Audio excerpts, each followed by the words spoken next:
Gente, boa noite. Hoje, como de costume, mais uma vez nós vamos fechar os nossos olhos e vamos tentar passar uma borracha em todo o nosso dia. Vamos esquecer toda a agitação do mundo lá fora, todas as nossas responsabilidades, toda a correria, todo o aborrecimento. E a partir de agora, nós estamos em outro local, em outra sintonia, para que nós possamos absorver ao máximo, primeiramente, o conteúdo que vai ser abordado, posteriormente, para que saímos revitalizados, fortalecidos, compreendendo, logicamente, profundamente o tema que nós vamos abordar, mas sentindo-se intimamente fortalecido na sua fé, no seu pensamento, na sua determinação, nos seus atos. Que Deus, nosso Pai, abençoe nesse instante a cada um de nós. Abençoe a todos aqueles que nesta noite, porventura, não puderam comparecer à nossa reunião. Mas, sabedores de que, onde estiverem, estarão recebendo também um pouquinho dessa paz, um pouquinho dessa energia, um pouquinho dessa serenidade. Que nossos queridos mentores espirituais possam nos instruir também nesta noite, que eles possam nos intuir e dar-nos também a clareza da sua interpretação, do seu pensamento, para enriquecimento individual de cada um de nós. Que Deus nos abençoe, nos ilumine, nos fortaleça, hoje e sempre. Que assim seja. Muito bem, gente. Como eu disse, nós, a partir de agora, estamos em outro local. O mundo lá fora não existe mais. Vamos estar focados somente aqui no conteúdo que vamos abordar. Para quê? A gente não desvie o nosso pensamento, não deixe ele fugir, não torne cansativo a nossa conversa e, muito pelo contrário, se torne prazeroso esses momentos em que nós vamos ficar aqui reunidos. Dando continuidade, então, ao livro Caminho, Verdade e Vida, vamos pegar o item 14º de Emmanuel, que o trechinho que ele aborda do Evangelho é esse aqui, ó. Tens fé? É uma pergunta. Tem-na em ti mesmo, diante de Deus. Vamos raciocinar. É uma pergunta. Tens fé? Nós temos fé? E a resposta, tem-na em ti mesmo. Lembrando, uma afirmação, tem em você mesmo, diante de Deus. Tá, esse está no Evangelho, está em Paulo, na carta aos Romanos, 14, 22.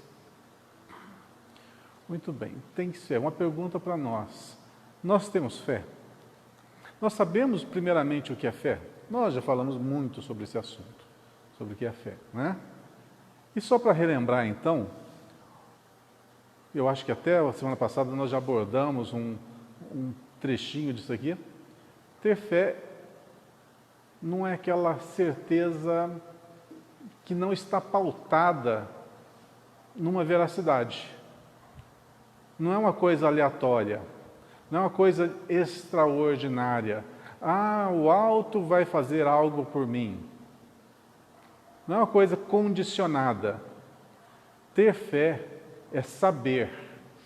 Eu sei que vai acontecer. Eu sei os porquês. Quando você sabe os porquês, você não teme. Então, quem tem fé, primeiramente, não tem medo. Uma das coisas que mais amedrontam a população é o seguinte: morte, não é?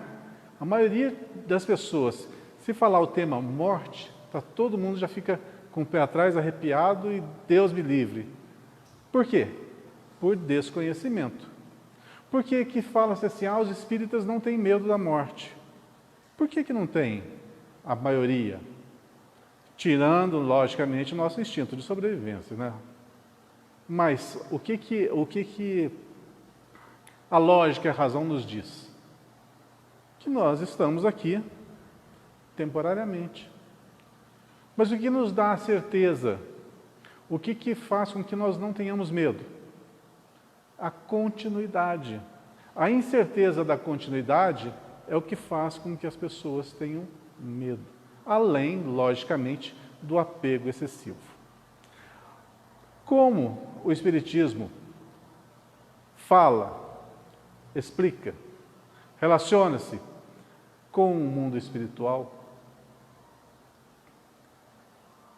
isso torna-se uma coisa assim tão comum que passa-se a não ter o porquê de temer a passagem do lado de lá. Dizem alguns autores que é mais doloroso renascer desse plano físico do que retornar à pátria espiritual. E é uma grande verdade. Imagine se nós estamos num lugar melhor que aqui. Pode ser que esteja num lugar pior do que aqui também, né? Mas vamos supor que nós estejamos num lugar melhorzinho que aqui. Bem melhorzinho. Aí chega alguém para comunicando assim, você vai ter que nascer lá no Brasil, lá em Minas Gerais, lá no interiorzinho. Mas no interiorzinho, uma cidade assim, bem acanhada. Mas nessa cidade bem acanhada, num bairro bem pobre, que falta tudo. Falta até saneamento básico. Pensa bem, você sai de um local, entre aspas, praticamente maravilhoso, perfeito, para vir para um lugar onde você sabe que vai haver dor, vai haver sofrimento, vai haver perdas, dificuldades. A sensação realmente é tenebrosa. Para aqueles que estão já num galardão superior, isso não mete medo de jeito nenhum. Mas para nós, criaturas medianas, é um baque. Imagina assim, nós vamos fazer o seguinte, vamos fazer uma excursão de 30 dias, tá? Nós vamos fazer uma excursão de 30 dias lá para o sertão do Piauí. Lá no sertão, onde não tem água, é só poeira, e para comer é aquele cacto, como é que chama? Aquela palma, né?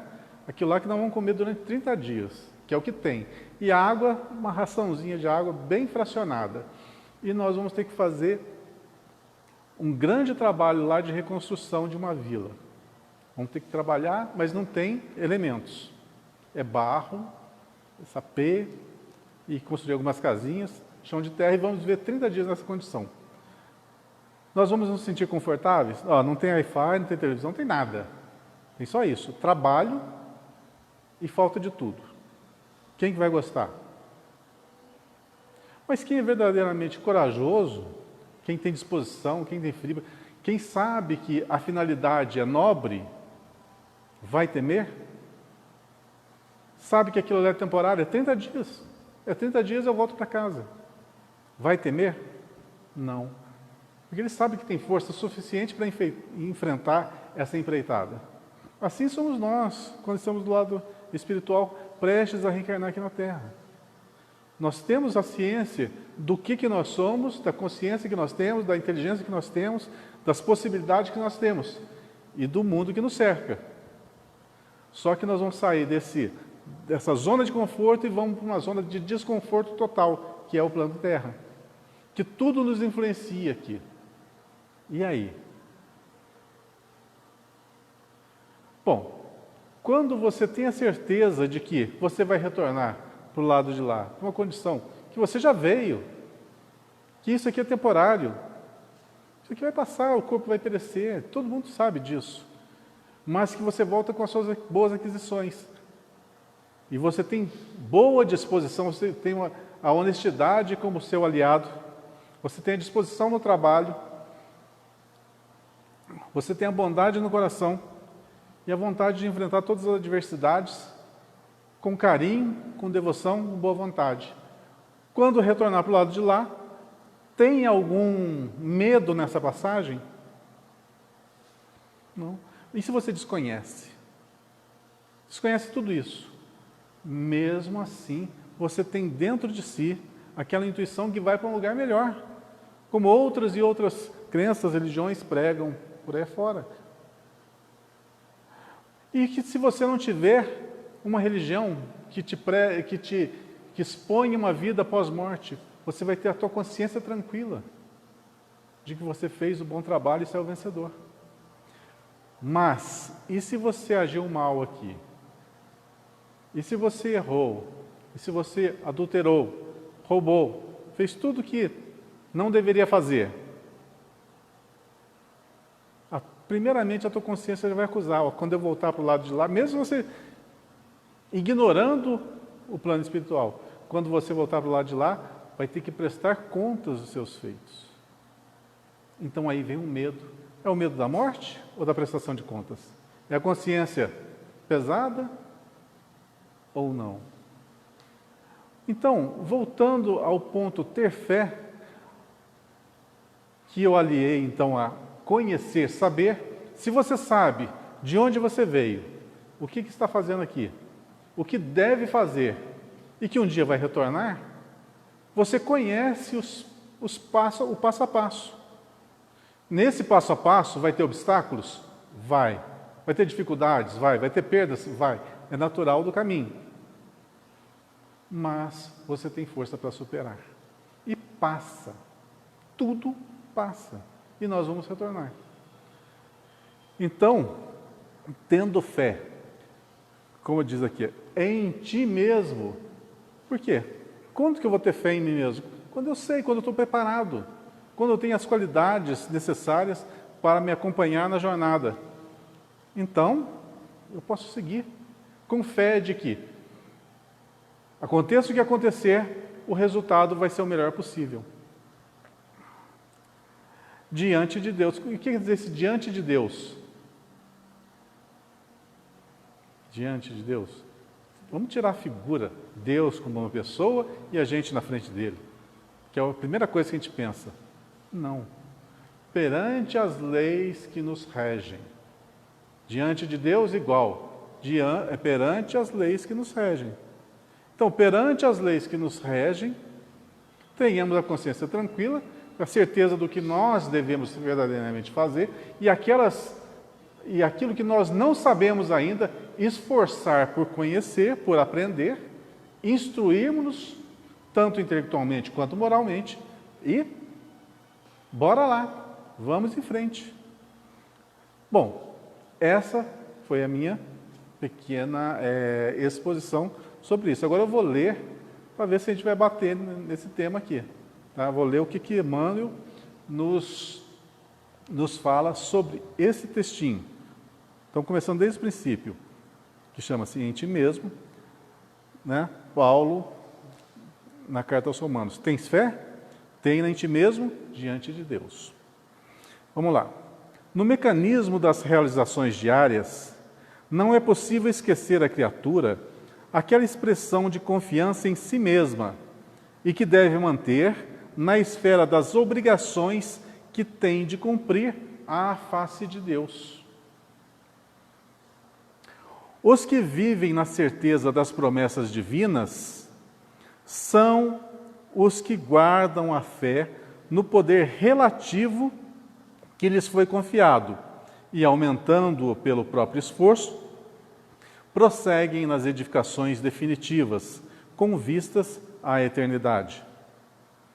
Os que, no entanto, permanecem desalentados quanto às suas possibilidades, esperando em promessas humanas, dão a ideia de fragmentos de cortiça sem finalidade própria, ao sabor das águas, sem roteiro e sem ancoradouro.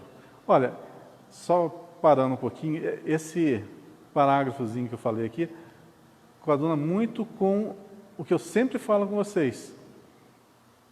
Enquanto nós estamos na vida e está tudo bem, mantenhamos as rédeas dela na nossa mão, firme, e sigamos o caminho correto. Porque a partir do momento que nós largamos as rédeas da nossa vida, a vida toma conta e nós somos como um barco, né, que está navegando ao léu, sem leme, sem direção.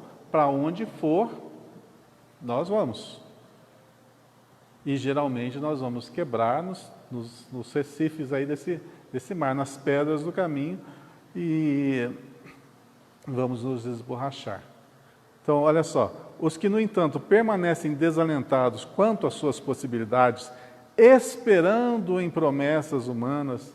Então, aquela fé que se fala tanto, tenho fé que vai melhorar, tenho fé que Deus vai cuidar, tenho fé que Jesus vai estar no caminho, tirando as pedras, os obstáculos. Você está tirando a responsabilidade das suas mãos e colocando a responsabilidade das mãos que não vão fazer o trabalho que lhe compete. A realidade é essa. Mas Deus não é bom, Jesus não é bom. Claro que é. E tudo que acontece conosco é para o nosso bem. Inclusive, principalmente, que nós enfrentemos os obstáculos, nós soframos as dores e aprendamos com ela. Nós façamos os nossos erros pela nossa ignorância e arquemos com as consequências dele. É a lei do ensinamento, é a lei dessa vida. É a lei imorredoura que gerencia a todos nós e a todos os reinos. Então, a partir do momento que abdicamos de ter o controle das nossas vidas no caminho correto, nós vamos arcar com as consequências. Isso vai nos levar à perdição? De forma alguma. Vai nos levar aonde? A quebrar a cara? Na maioria das vezes.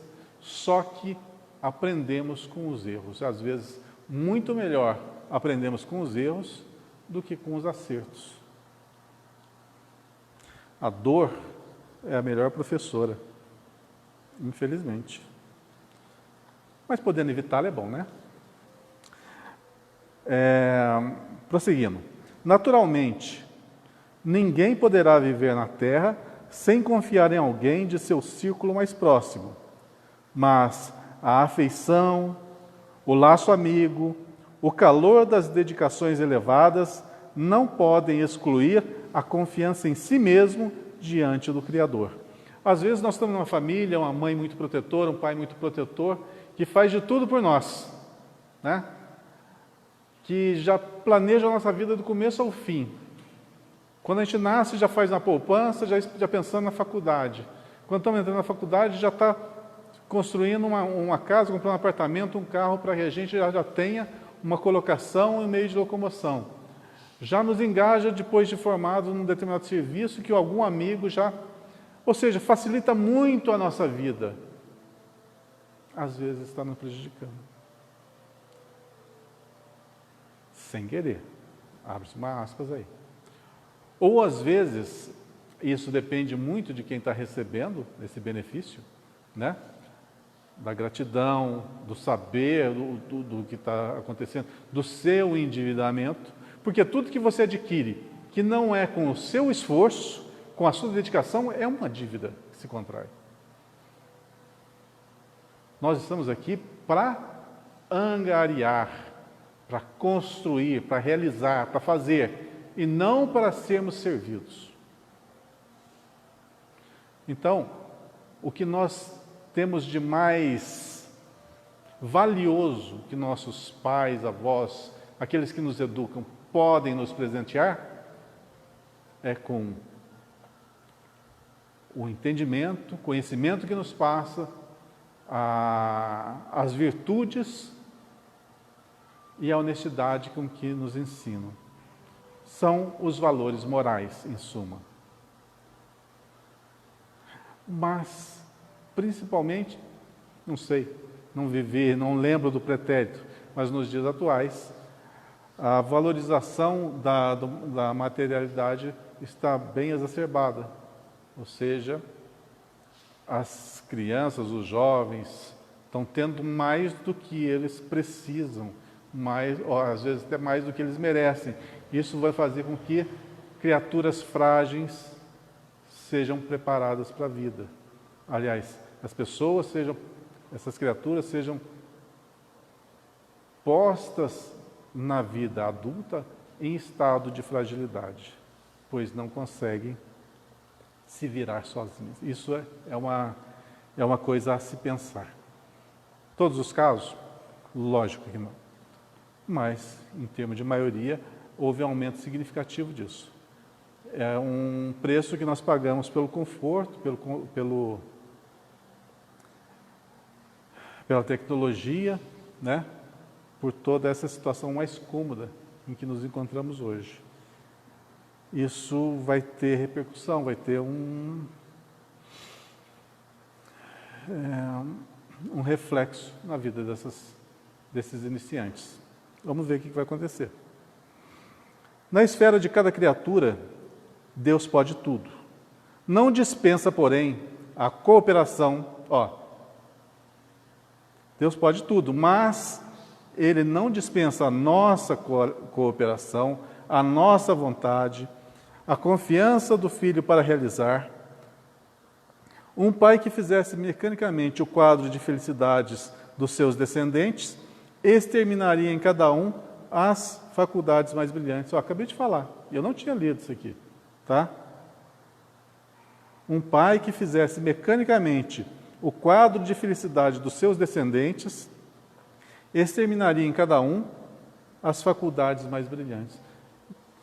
Então não pode se dar uma vida melhor? A questão, eu acho que vai além disso. É preparar o indivíduo para a vida. Lógico, qualquer pai, qualquer mãe vai querer dar o seu melhor. Isso é fato. E eu acho que funciona isso em todas as classes sociais. Porém, as dificuldades, elas criam os indivíduos mais fortes. Isso é, com certeza. A não ser que esses indivíduos já tenham vindo para cá com um nível espiritual muito mais elevado. Bom, a complexidade disso é muito grande, então não vamos entrar em detalhes, né? E, para o final, o último parágrafo que Emmanuel elucida sobre esse tema, vem aqui, Por que te manterás indeciso se o Senhor te conferiu este ou aquele trabalho justo? Faze-o retamente, porque se Deus tem confiança em ti para alguma coisa, deves confiar em ti mesmo diante dele. Olha, de novo, faze-o retamente, porque se Deus tem confiança em ti, se nós estamos aqui, porque uma confiança foi nos legada. Então, porque se Deus tem confiança em ti para alguma coisa, deves confiar em ti mesmo diante dele. Ou seja, nós estamos preparados. Mas a questão é que tem uma outra coisa no nosso caminho chamado livre-arbítrio. É aquela história, você se prepara, você estuda, você aprende, tudo teoricamente. E você diz, estou preparado. Beleza. Então vamos para a prova? Então te tiram da zona de conforto e põem diante da prova. E qual que é a prova? Esse plano físico. Só que te põe aqui com o quê? Somente você e a prova. A prova é a vida. Como que você vai sair? Vai depender da sua preparação. Agora, não tem como você retornar, você abdicar. Tem que seguir em frente. E se eu, por acaso, não quiser? Tudo bem. Se eu abortar a missão? Tudo bem. Você vai ter outra. E se eu abortar de novo? Vai ter outra. Até fazê-la. Porque a lei que nos rege é de evolução contínua. Não tem como fugir. A gente pode postergar, mas não tem como fugir da lei que nos rege. Ok? Resumindo então, tens fé? Nós temos fé? E diante das adversidades, dos momentos ruins, nós temos fé? Nos momentos bons, todo mundo tem fé. E na hora que o calo aperta, temos. Mas se nos faltar a fé, não esqueçamos de angariar os bons amigos aos nossos lados. Porque na hora que nossas pernas fraquejarem, vai ter sempre uma mão amiga a nos soerguer. Isso é construção. Isso é vida. Ok? Alguém quer falar alguma coisa, alguma perguntinha sobre o tema? Não ouvi nenhum monossílabo hoje. Vamos em frente? Então vamos lá. 15º. Conversão. Está em Lucas 22 a 32. E tu, quando te converteres, confirma teus irmãos. Essa já é mais intuitiva, né? E tu, quando te converteres, confirma teus irmãos. Alguém pode tentar arriscar o que quer dizer isso? Essa é uma fala de Jesus, tá? Que está em... Onde que eu falei mesmo? Lucas. A fala de Jesus. E tu, quando te converteres. O que quer dizer converter? Converter. Você está indo numa linha e modifica. Quando você se converte, você vai por uma outra direção. Estou errado? Não. E quando você mudar essa direção, confirma teus irmãos. Ou seja, será que é mais ou menos assim? Eu conheço alguma coisa que me modifica para melhor interiormente, só que eu não vou guardar isso somente para mim. Eu vou repartir com o próximo. Estou certo? Mais ou menos na linha? Então, a partir do momento que a gente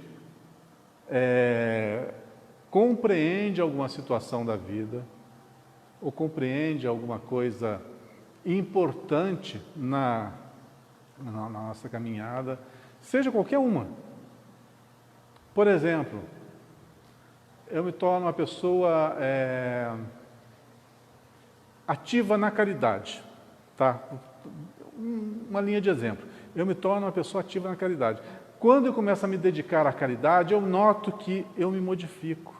Eu me sinto mais leve, eu me sinto mais confiante, eu me sinto mais realizado, eu me sinto mais amoroso e sinto também que recebo muito mais amor das pessoas.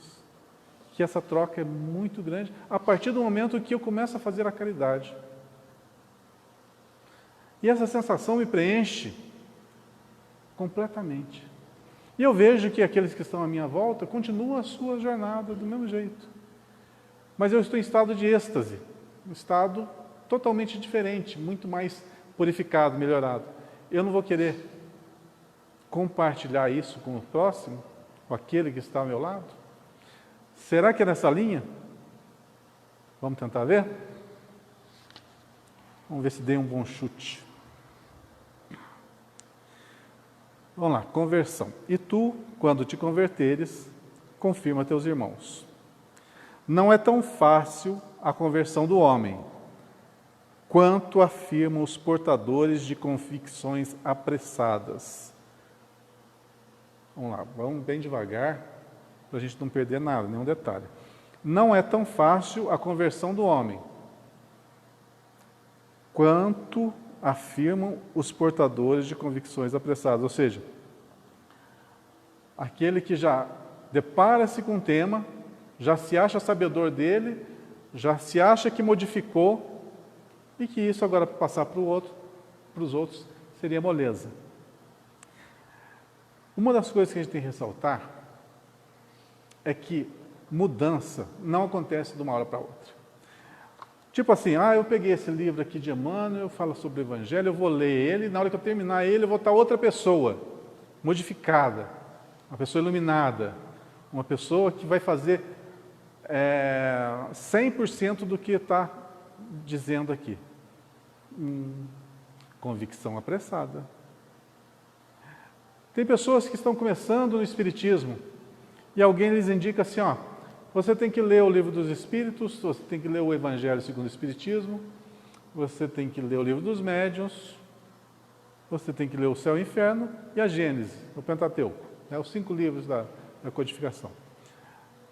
Depois que você lê os 5 livros da codificação, você vai ser um espírita de mão cheia, 10. Verdade?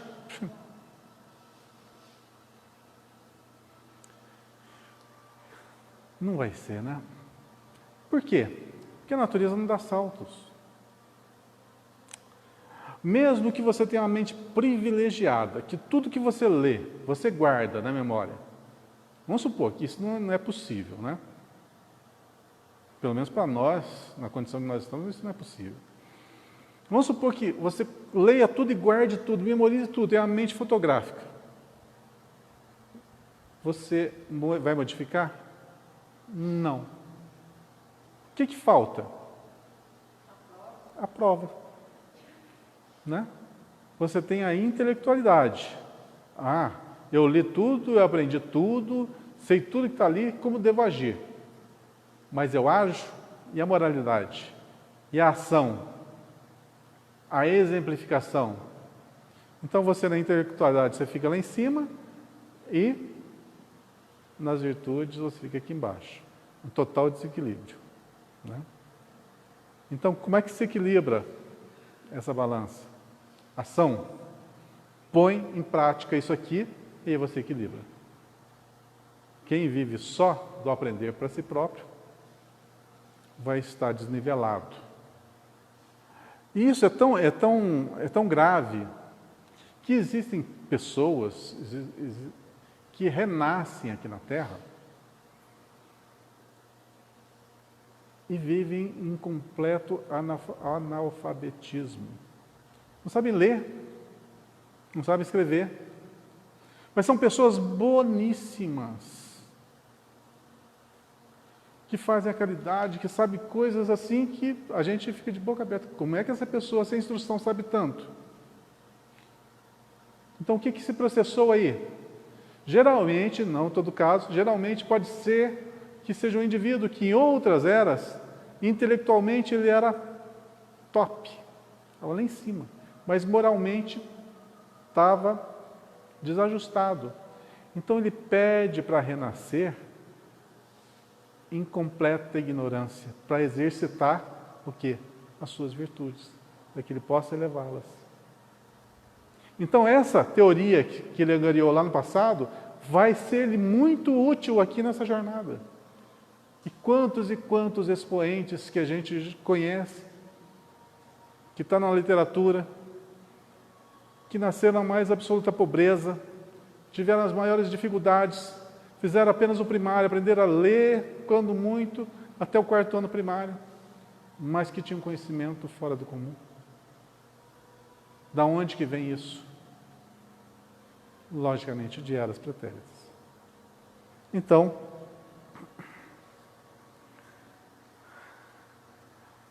a parte fácil é aprender, a parte difícil é exemplificar. Intelectualmente, você pode estar 30 anos na frente. Moralmente, geralmente, você está 30 anos atrás. Se fôssemos bonzinhos mesmo, a gente não precisava reencarnar. Nós estaríamos aqui mesmo. Vamos lá. Muitos dizem, eu creio, mas poucos podem declarar, estou transformado. Viu só? Eu creio. Olha, em todas as doutrinas, tem pessoas que falam isso. Eu creio em Deus, eu creio, eu creio, eu creio.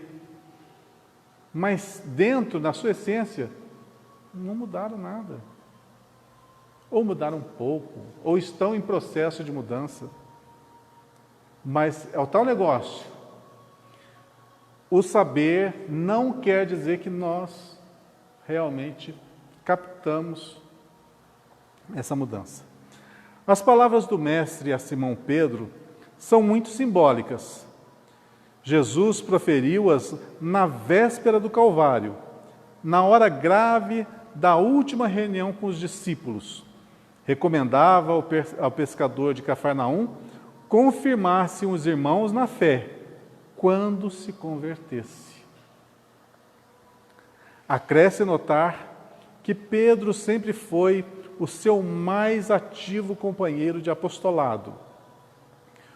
O Mestre preferia sempre a sua casa singela para exercer o divino ministério do amor. Durante 3 anos sucessivos, Simão presenciou acontecimentos assombrosos. Viu leprosos limpos, cegos que voltavam a ver, loucos que recuperavam a razão. Deslumbrara-se com a visão do Messias transfigurado no Tabor. Assistira à saída de Lázaro da escuridão do sepulcro e, no entanto, ainda não estava convertido. Veja que ele presenciou os mais famosos atos, né, de Jesus. Esteve ali presente, viu tudo e mesmo assim não modificou completamente, não estava convertido. Vamos trazer isso para os nossos dias atuais. Recuando no tempo aí um pouquinho, alguns 20, 30 anos atrás, as reuniões no centro espírita, as reuniões mediúnicas eram abertas ao público. A casa fervia. Às vezes tinha que chegar mais cedo para você encontrar um assento. E muitas vezes tinha que tirar a cadeira de cima da mesa para pôr para o pessoal assistir. E o que esse pessoal vinha ver na casa espírita? Os fenômenos mediúnicos. A parte mediúnica, onde o espírito comunicava-se através de um médium. Mas qual a finalidade? Para muitos, mera diversão. Eu já ouvi da boca de pessoas que frequentavam, que elas adoravam vir na reunião mediúnica, na reunião na casa espírita, para ouvir os espíritos falarem. Qual que era a finalidade de ir à casa espírita? Ouvir os espíritos falarem. Isso aqui não é teatro. Então, os espíritos estavam comunicando, discerrando seus dramas, chorando muitas vezes, ou então revoltados. Aquilo ali era como se fosse uma televisão. Eles estavam vendo, ao vivo, um drama sendo relacionado. E essa é a finalidade? Longe de ser. O tema do Evangelho, que era abordado no início da reunião de 20 minutos, 15 a 20 minutos, era profundamente enfadonho, porque as pessoas não conseguiam esperar 20 minutos para começar a reunião mediúnica. Nossa, como que esse orador fala? Como que esse cara fala? Chato. Por que não começa logo a reunião? Por quê? Eles não queriam ouvir o Evangelho. Não queriam ouvir isso que vocês estão ouvindo aqui hoje. Queriam falar de teoria. Queriam ver dramas. O que muitos achavam que fosse um circo. Né? Então as pessoas vinham por curiosidade. Ajudar? Não. Nem sabiam o que estava acontecendo. Instruir-se para poder ajudar? De forma alguma. Bom, e aí? O fato de presenciar, estar numa casa espírita, presenciar fenômenos mediúnicos, presenciar espíritos narrando seus dramas,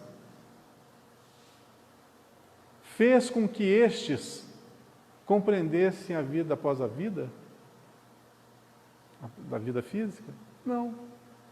Fez compreender um pouquinho mais do Evangelho? Não. Modificou-se alguma coisa? talvez menos do que deveria. Por quê? Atrás do que foram, do fenômeno, não da modificação. Então, o fato que está sendo abordado aqui, mesmo Pedro presenciando cura de leprosos, vocês imaginam o que é uma cura de um leproso? Vamos pôr na prática aqui. Faz de conta que meu braço aqui está com lepra. Uma baita de uma mancha violácea aqui, soltando pus. Tá? Aí vem uma pessoa e põe a mão em cima e você vai presenciar o quê? Uma regeneração celular na tua frente. Aquelas células que estavam adoecidas ou mortas, elas iam desaparecer e dando lugar a células vivas e sadias, em questão de alguns segundos. E você está presenciando esse fato. É assombroso, não é? Imagina você presenciar um fato. Eu estou falando de uma ferida aqui. Os leprosos estavam feridos no corpo inteiro. E aqueles que eram paralíticos, totalmente deformados, os ossos totalmente deformados. Pensa bem numa regeneração óssea, muscular, feita na tua frente. Pensa num osso totalmente deformado, voltando à posição normal. Uma coluna. É um efeito físico que está presenciando. Há um fato ali muito mais notável por trás. O mecanismo que o mestre estava utilizando para fazer essa cura. Vamos sair do cenário da Judéia antiga, vamos para um cenário lá em Paris, 1800 e alguma coisa, lá com o fenômeno das mesas girantes. A sociedade parisiense se reunia naqueles enormes salões para ver as mesas levitarem, as mesas darem pancadas, as mesas responderem às perguntas que lhes eram feitas. E esse pessoal que estava ali presenciando, no que eles modificaram? Compreenderam que por trás daqueles fenômenos inteligentes, haviam pessoas também inteligentes gerenciando-os? Não. A maioria ali por quê? Só por prazer. Por ver, era um entretenimento. É uma escolha do ser. Tem muitos que viram e aprenderam, modificaram, se instruíram. Outros viram o fenômeno, entreteram-se, divertiram-se e seguiram a vida, do jeito que quiseram. Então, quem dá norte à vida, quem dá sentido à nossa vida, somos nós mesmos. A gente é que pega o remo e rema na direção que quiser. Só que o caminho que nós vamos escolher pode ser bom, pode ser ruim, de acordo com o quê? Com o nosso grau de preferência e amadurecimento. Então, voltando aqui ao texto, fenômenos mudam as pessoas? Não. Conhecimento muda as pessoas? Ajuda, mas não. O que muda? Vamos em frente. Seriam necessários os trabalhos imensos de Jerusalém, os sacrifícios pessoais, as lutas enormes consigo mesmo, para que pudesse converter-se ao Evangelho e dar testemunho do Cristo aos seus irmãos. Até o momento em que Cristo foi crucificado, os apóstolos eram muito ainda chucros, ignorantes, despreparados. A partir do momento que ficaram órfãos do Mestre e tiveram que pôr a mão à obra e levar adiante a ideia do cristianismo, é que eles foram amadurecendo. Se vocês leram Paulo e Estevão, vocês viram que no começo estava todo mundo meio que perdido. Segue-se essa linha, segue-se outra linha. Mas quando você já dá um pulo na história, vai lá para Roma, de Nero, vê a firmeza do Pedro, de Paulo, o preparo que eles tinham. a retidão de princípios, a certeza, a fé que eles tinham, a coragem que eles tinham. Da onde que vinha isso? Da certeza, da confiança. Isso se adquire o quê? Na prática, no dia a dia. Lá na época do Cristo, eram totalmente despreparados. Lá na época de Nero, eram os heróis que nós conhecemos. Já vividos, já sofridos, já chicoteados, já apedrejados. Uhum. Então, isso sirva de lição para nós. Porque, às vezes, a gente pensa que a nossa vida vai até o finalzinho nessa maravilha, nesse marasmo, né? Vai indo. Não. É uma pedra aqui, depois outra pedra lá, de acordo com o que o nosso corpo suporta.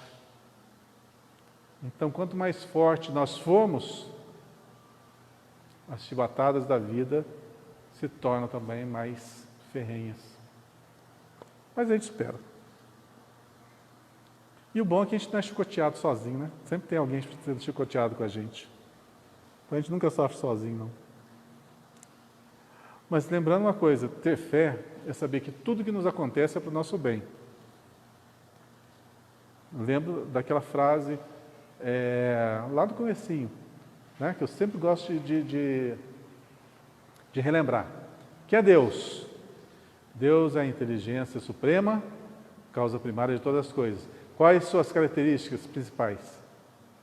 Soberanamente justo e bom. É a que eu mais gosto. Porque justo não comete uma injustiça sequer. Então, se Deus é perfeito, não erra, não comete injustiça, é sinal que tudo, absolutamente tudo que nos acontece é justo. Senão perde o sentido. Então, as dores são justas? São. Os espinhos são justos? São. As traições que nós recebemos são justas? São. Tudo é justo. Tudo tem um porquê. Tudo. Se não tiver um porquê, uma causa, não é justo. E isso não existe. Então, sabendo que as coisas são dessa forma, você já se conforma, né? Poxa, eu tenho que mudar, porque eu fiz alguma coisa errada. Em alguma hora, eu fiz alguma coisa errada que está agora descambando a minha vida. Então, daqui para frente, eu policio melhor meus atos, meus pensamentos, minhas palavras, para que no futuro os meus dias sejam menos terríveis. Olha, é tão profundo esse negócio, que se você não fizer nada de errado, você já está errado. Por quê? Não é suficiente. Não é suficiente, eu não cometer erros, não é suficiente? Não. Não é suficiente. O que está faltando? Vocês sabem, hein? O que está faltando? Ação. Não basta só saber. Não basta você ficar só no seu mundinho. Você tem que interagir. Você tem... Aqui, ó, acabou de falar, ó. Assim. E tu, quando te converteres, confirma teus irmãos. Ou seja, você tem que interagir, dividir.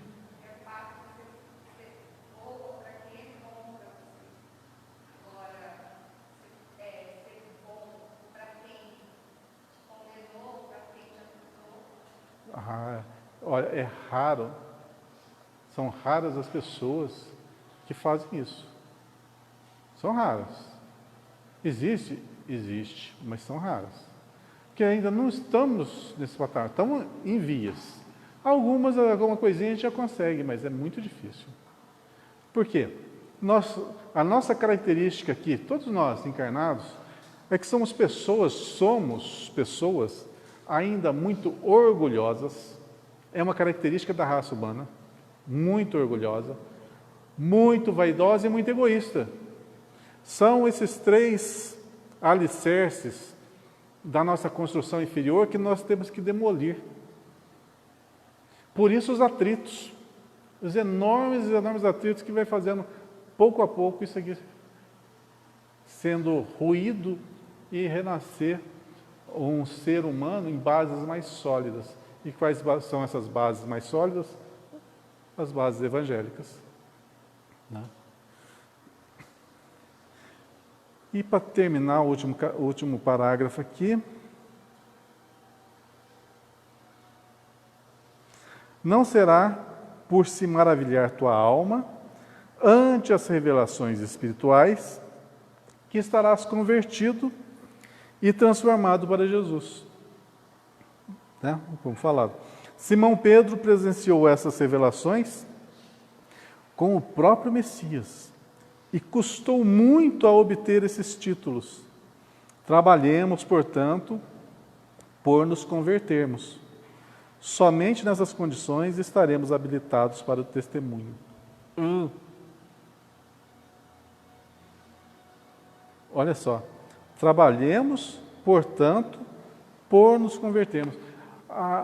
As pessoas têm aquela ilusão, falam assim, eu estou convertido ao Espiritismo, eu estou convertido à religião católica, eu estou convertido ao protestantismo, ou qualquer outra linha. São palavras jogadas ao vento. Você está em vias de aprendizado dessa doutrina, desse segmento, desse ensinamento, dessa ordem evangélica, em vias de aprendizado. Então, convertido, o que seria o convertido? Nós estamos convertidos ao Espiritismo? Nós conhecemos tudo do Espiritismo? Não. Vamos ter que estudar aqui muito, mas muito. Essa encarnação, outra encarnação, e mais outra, e mais outra, e mais outra, e mais outra. E não vamos esgotar, é muita informação. Mas e aí? O que importa é saber aliar a cada conhecimento adquirido uma virtude proporcional. Aí nós vamos realmente evoluindo equilibradamente. Por exemplo, vamos pegar uma virtude, honestidade. Tá?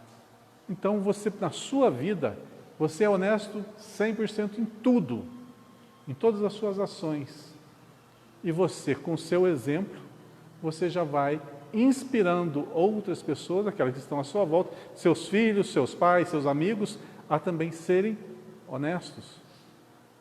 Então, você, tendo essa percepção, praticando-a, exemplificando-a junto aos seus, você está fazendo a sua parte.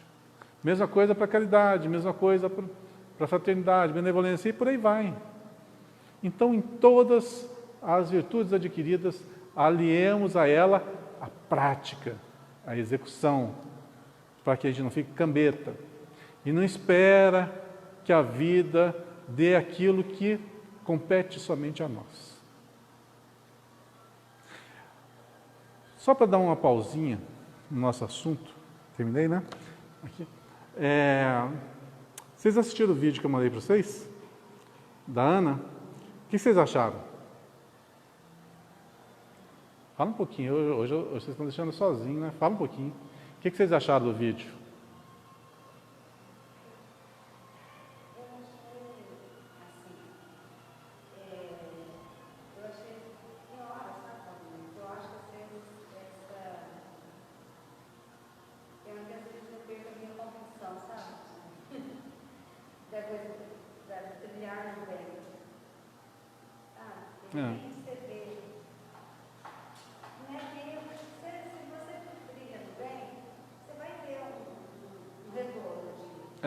Pode ser aqui, mas pode ser no outro plano, né? É mais ou menos isso, né? E assim, a pessoa, você espera muitas vezes, acho que a gente fica muito na expectativa que as coisas se resolvam aqui agora e a gente consiga visualizar isso, né?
É.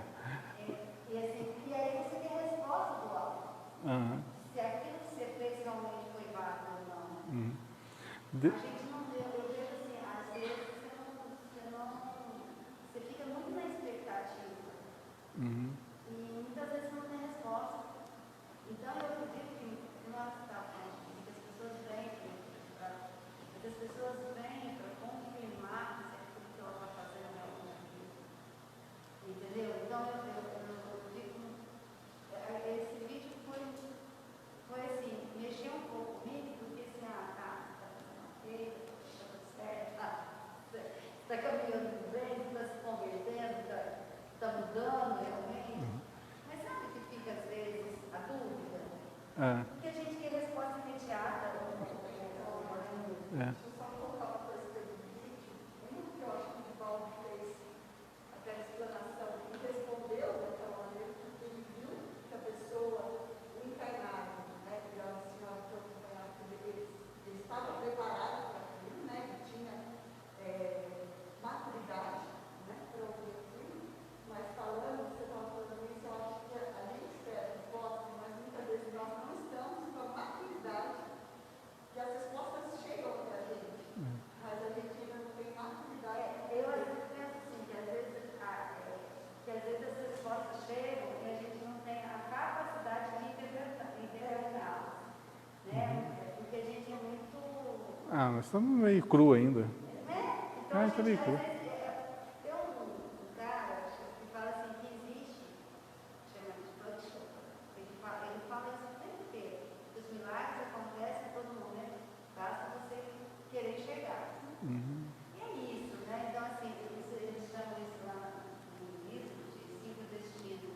Eu acho que tem mais ou menos isso mesmo, mas é que a gente não consegue, é que a gente quer, eu acho que a gente é muito ansioso.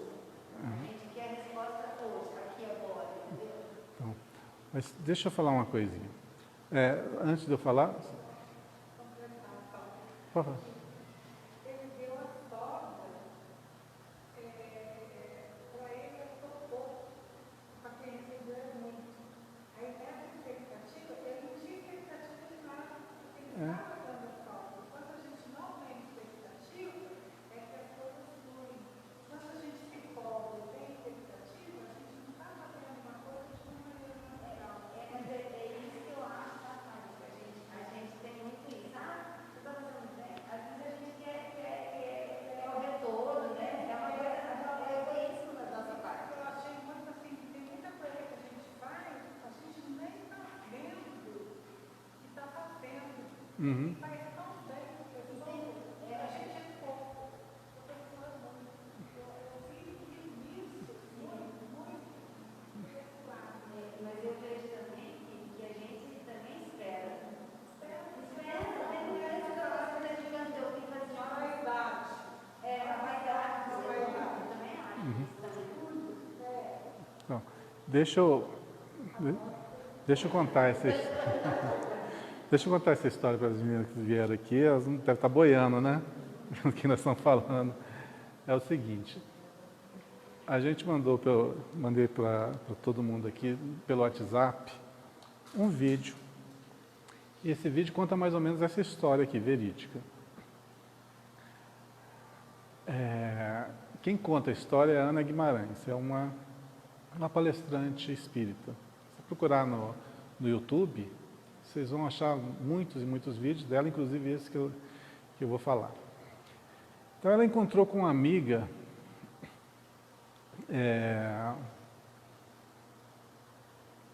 não, já estou começando lá na frente.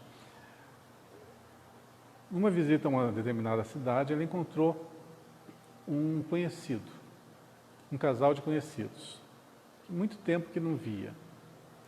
E abraçaram-se, e cumprimentaram-se, e ela viu uma nuvem de tristeza nessa pessoa. Eu vou falar bem resumidamente, tá? Senão vai ficar muito grande a exposição.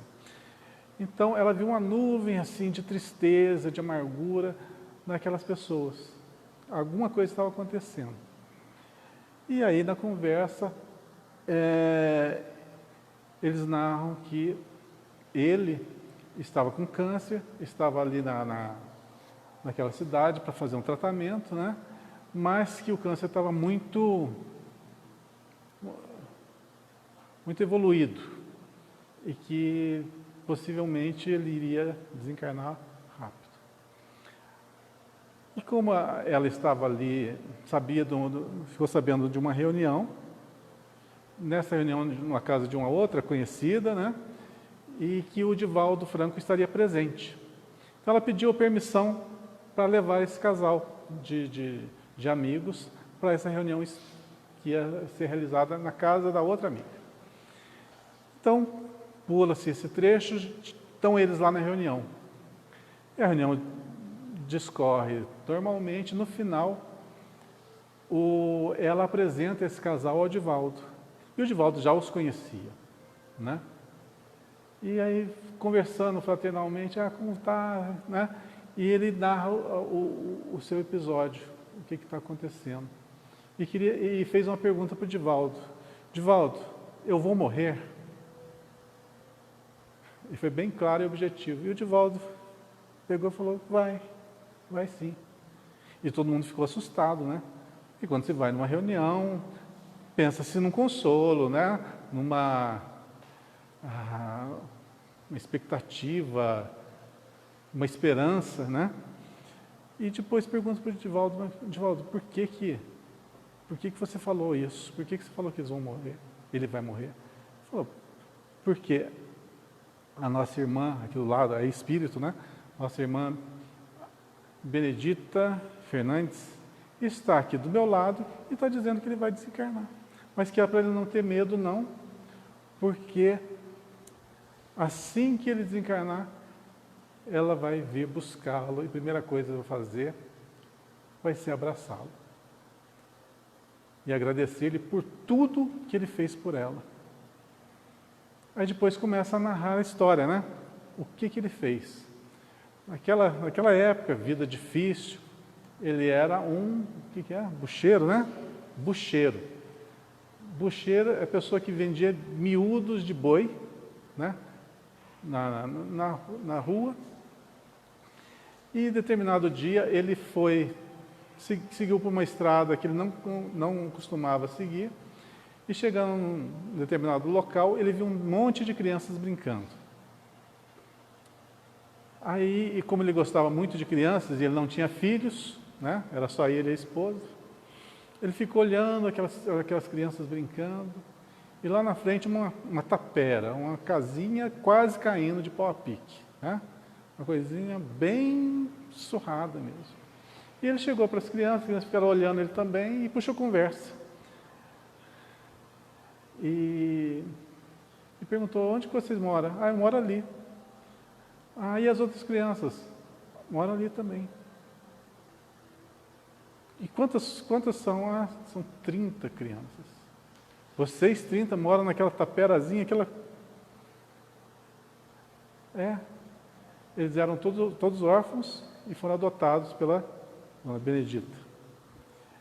E naquele momento da conversa, falou, como é que vocês se alimentam, né? A nossa mãe fala que Jesus cuida de nós. Hoje nós não comemos ainda, mas Jesus vai prover, né? Vai prover. E ele fica totalmente tocado com aquilo lá. Aí ele olha na carroça dele e vê que tem sobras, né? Dos miúdos. E ele pede para chamar a mãe. Nisso ela já está vindo, já com uma bacia. E ele dá a ela os miúdos para ela fazer uma sopa e para alimentar aquelas crianças. E ele fica tão tocado com aquilo que passa a ser uma rotina dele. Ele sempre fazer isso, as sobras, ele já reservava. Às vezes ele torcia para não vender tudo, para ter o que levar. E então ele ajudava assim, sem pensar, né? Era uma coisa totalmente natural. E ele viveu a sua vida ajudando aquela causa. E lá no final da vida, né, agora doente, voltando à reunião lá que está com o Divaldo, ele pergunta para o Divaldo assim, eu posso pedir alguma coisa para ela? Eu falo, perfeitamente, não sei se ela vai poder atender, mas pode falar. Aí ela está do seu lado e ele fala assim, minha irmã, eu queria ter mais alguns meses de vida, porque eu estou terminando um antigo sonho de construir um orfanato, né? Um orfanato para as crianças. E com as minhas mãos, eu sou o mestre de obras, ou o encarregado da obra, e nós estamos na fase final. Eu queria mais alguns meses para poder terminar esse projeto que a senhora iniciou, né? Que vai ser tão importante para as crianças. E ela fala assim, não sei se eu posso fazer isso, mas eu vou pedir por você. Bom, passa-se então o tempo, ele vai melhorando, o tumor diminui, e ele consegue mais 7 meses. E nesses 7 meses ele termina a obra. E depois que ele termina a obra, está prontinho, ele vem a desencarnar. Qual que é a moral da história disso tudo? Que tudo que ele fez foi totalmente desinteressado. Foi por amor à causa, para ajudar aquelas crianças, para ajudar naquela situação difícil. E tirava do seu próprio sustento. E tem outra parte também da história que eu fui pulando, né? Tem mais detalhes além desse. Então, por que eu toquei no tema desse vídeo? Porque esse é o sentido da nossa vida. Quando a gente já está nesse patamar de fazer alguma coisa sem interesse nenhum, sem pensar na recompensa, ele não pensou em recompensa nenhuma no futuro. Ele fez simplesmente por fazer. Se a gente chegar nesse patamar de ver alguma coisa errada, alguém a sofrer, alguém a necessitar de ajuda, seja ela qual for, e a gente se predispor a realizar, quer dizer que essa virtude nós adquirimos. E quando nós adquirimos um mérito, a gente tem direitos. Entende? Então ele pediu o quê? Mais alguns meses de vida. Ele não pediu para sarar definitivamente. Ele pediu apenas para concluir a obra. Isso demonstra o quê? O interesse maior dele é o quê? Ajudar ao próximo. E isso é natural. É nesse estágio que nós devemos pensar em chegar. Quando os nossos atos, os nossos pensamentos, eles não questionam os porquês. Eles agem com o coração. Quando a gente chegar nesse nível, a gente pode afirmar, com certeza, essa virtude eu adquiri. Então, esse homem que está sendo ali narrado nesse conto verídico, ele realmente adquiriu essa virtude. Então, nesse ponto nós devemos chegar. Agora, só para arrematar, para a gente terminar mais um capítulo aqui. Deixa eu perguntar para vocês. Quem que chorou assistindo o vídeo? Só você? Não? Não chorou? Não assisti? Não assistiu também? Então já deu spoiler, então.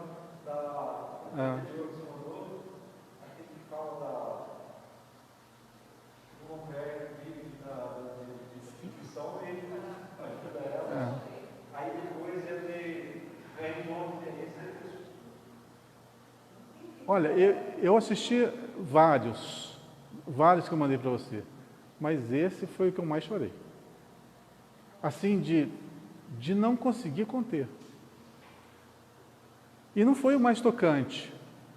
Eu confirmo que tem outros mais tocantes dos que eu mandei para vocês. Mas esse foi o que mais me emocionou. Porque ali narra uma coisa que é sublime demais.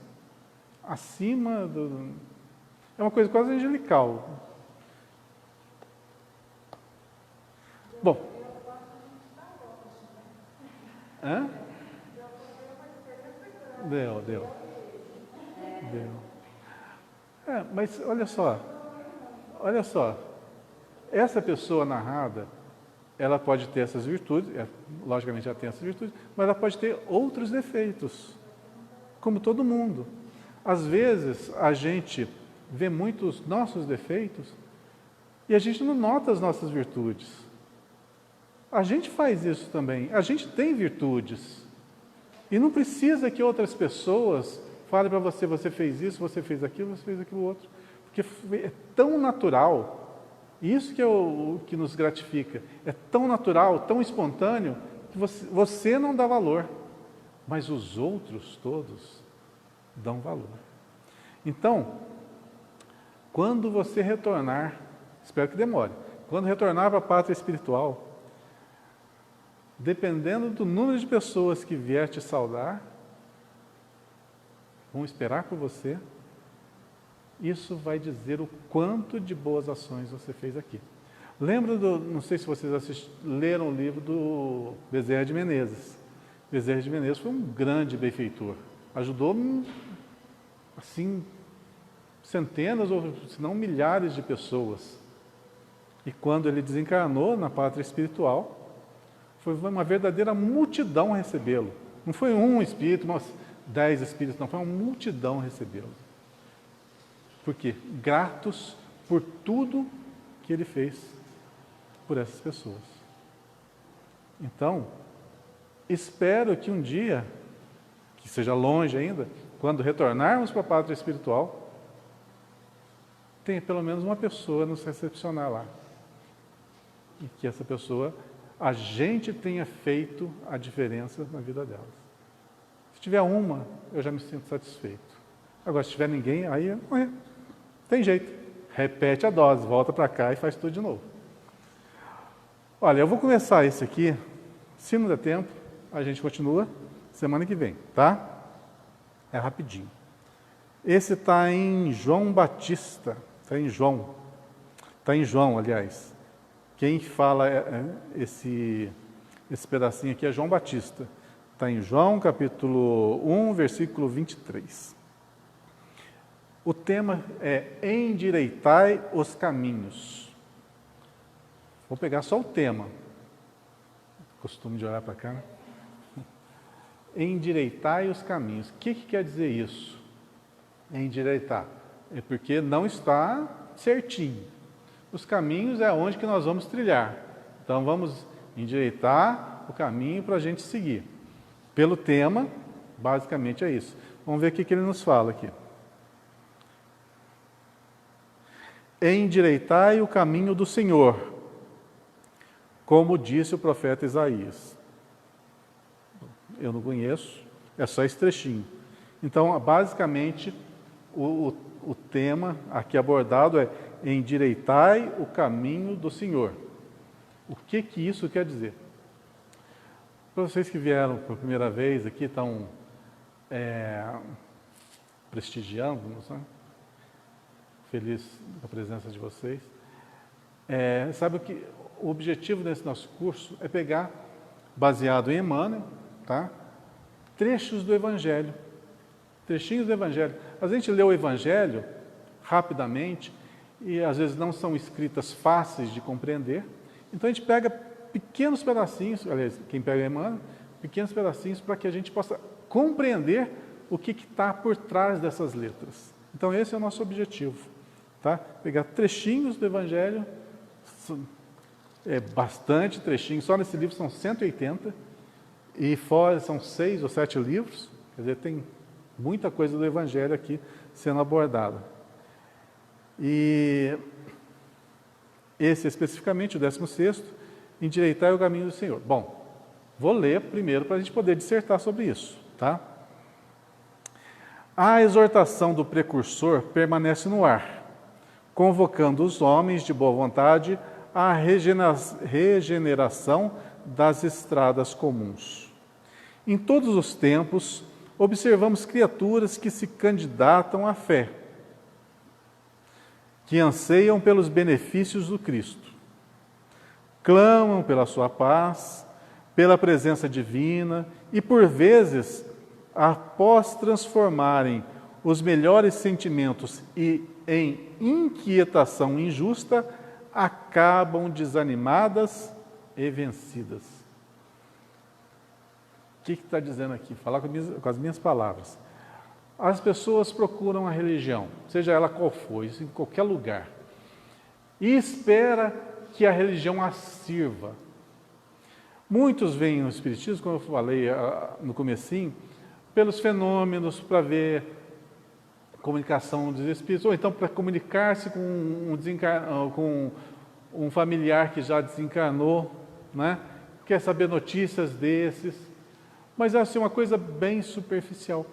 E mesmo quando isso acontece, que é difícil, é muito raro, mesmo quando isso acontece, as pessoas ainda assim não creem, têm dúvidas e não se modificam, o que é pior ainda.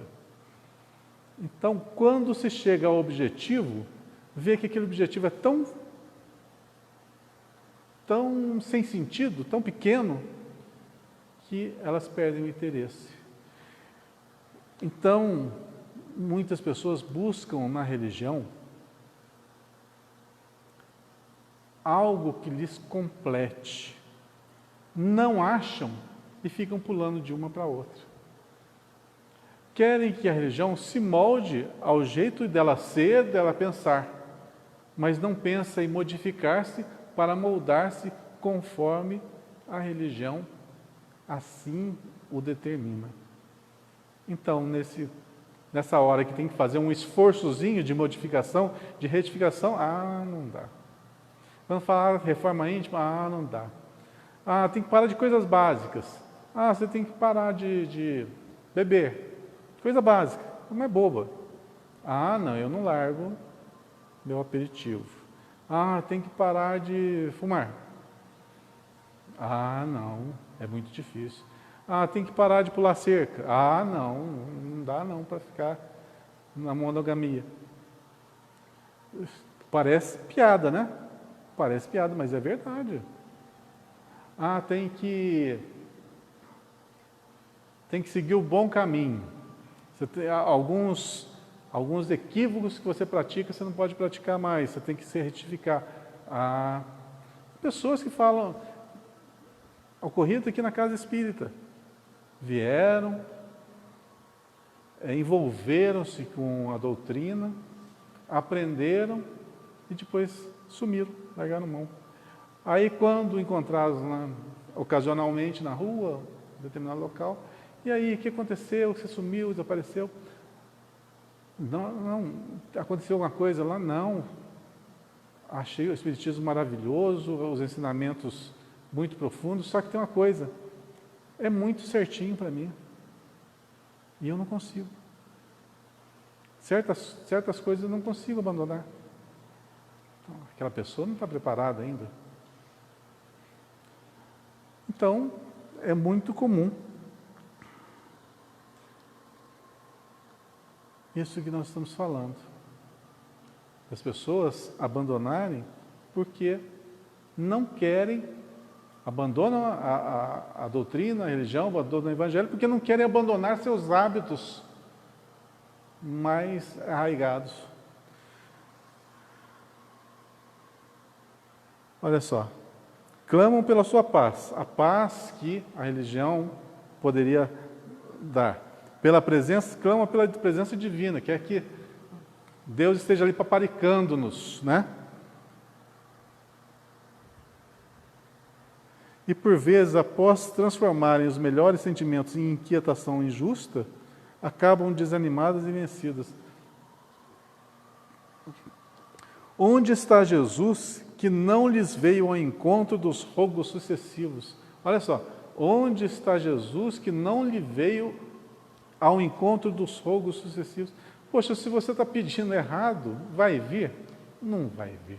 E se está pedindo certo, vai vir? Também não. Acha que Cristo vai aparecer para a gente um dia? Não vai. Por quê? Por que Cristo nunca vai aparecer para nós? Porque nós não temos condições de mirar. É tanta diferença entre nós e Ele, que para a gente se comunicar com Ele tem que ter intermediários. A gente não tem... Vamos fazer uma comparação assim bem vulgar mesmo, entre nós e o Cristo. Vocês já viram uma lesma, né? Uma lesma andando assim no quintal, bem molhado, deixando aquela meleca para onde anda, né? Naquela lerdeza. E já viram também um pássaro bem bonito aí. Uma arara, vamos supor uma arara, uma águia, majestosa, linda, forte. Mais ou menos a comparação nossa seria, nós seríamos a lesma, nos arrastando no charco e deixando a marca dos nossos atos ali a cada passo, nojentos, né?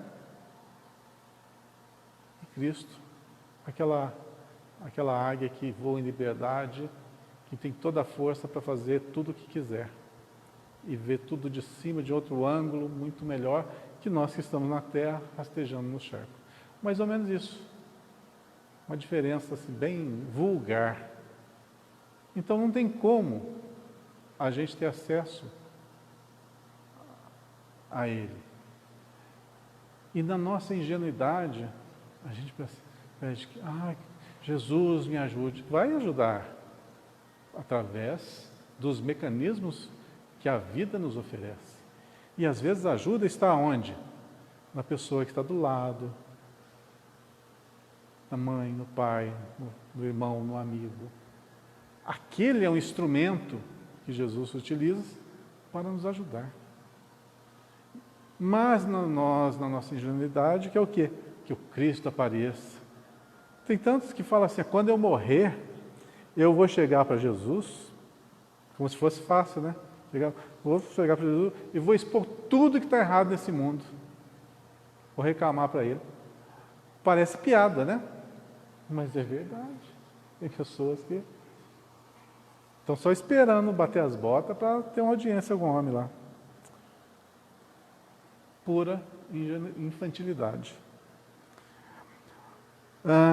Onde está Jesus que não lhes veio ao encontro dos rogos sucessivos? Em que esfera longínqua permanecerá o Senhor diante de suas amarguras? Não compreende que, através de mensageiros generosos do seu amor, o Cristo se encontra em cada dia, ao lado de todos os discípulos sinceros. Ou seja, não estamos abandonados por Ele nunca. Falta-lhes dedicação ao bem de si mesmos.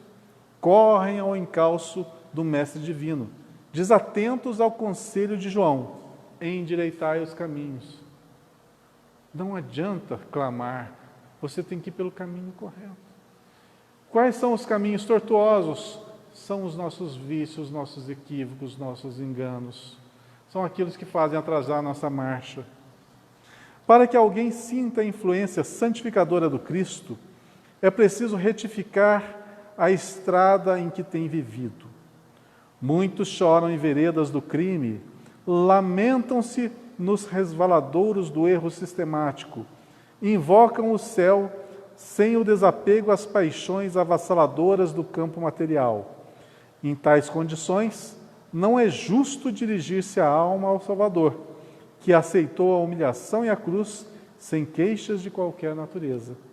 Se queres que Jesus venha santificar as tuas atividades, endireita os caminhos da existência, regenera os teus impulsos, desfaze as sombras que te rodeiam e senti-lo-ás ao teu lado com a sua bênção. Endireitar os caminhos, quer dizer o quê? Retificar a nossa postura, fazer a nossa reforma íntima, tirar tudo de ruim que tem dentro de nós e modificar colocar tudo que é bom. Isso que é endireitar os caminhos. Agora faz sentido? Faz todo sentido. Mas quando você lê uma frase assim no Evangelho, você não consegue pescar a real profundidade do que está ali sendo narrado. Por isso é importante isso que nós estamos fazendo. Nós estamos há 1h30 aqui e falamos basicamente sobre umas 30 a 50 palavras apenas, ou menos, que estão no Evangelho. Acho que é menos de 50. Os trechinhos curtos com ensinamento grandioso para a nossa vida. Então, falamos sobre fé, falamos sobre reforma íntima, falamos sobre o trabalho no bem. Eu acho que foi uma noite muito proveitosa para todos nós, né?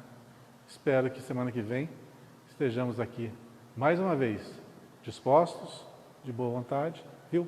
1h30, passou rápido, passou bem rápido. Hoje ninguém cochilou, olha que beleza. Então, isso quer dizer que realmente, quando nós focamos num ideal, deixamos lá fora todas as mazelas, todos os nossos pensamentos, e aqui unimos as nossas forças num único objetivo, que é desenvolver a leitura e o aprendizado do Evangelho, as coisas acontecem, é prazeroso, nós saímos fortalecidos, revigorados, tanto é que eu estou 1h30 falando aqui, não estou cansado, não estou com a voz desgastada, não estou com dor na perna de estar em pé, né? Tanto tempo, e sinto que se fosse noite afora, eu iria com maior naturalidade. Por quê? Porque foi criado aqui um campo propício, que todos nós nos alimentamos. Então, nós somos co-criadores desse ambiente. Se é benéfico e salutar a todos, isso é merecimento e, logicamente, da nossa disciplina e boa vontade. Por isso, eu reitero que tudo aquilo que nós quisermos fazer, nós temos condições. Basta querer e movimentar-se. Que Deus abençoe-nos, que breve possamos estar novamente aqui reunidos para o nosso estudo de terça-feira. Boa semana a todos.